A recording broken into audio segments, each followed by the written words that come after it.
we got an individual clove of garlic. Now, if you're going to slice this, then you need to peel it individually and break off some skin and then work yourself around because you want to maintain the integrity of the garlic head, right? Most of the time, you're going to be chopping your garlic up. The best way to do this is to take your knife, make sure it's clean, turn it parallel to the board, put it on top, and with the palm of your hand, just smash a few times, right? You're not trying to kill it.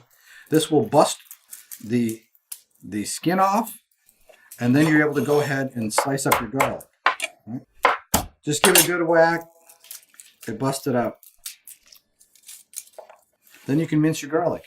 Same thing applies. Knife on the board, small slices. Right, then we're going to turn everything. We're going to hold it.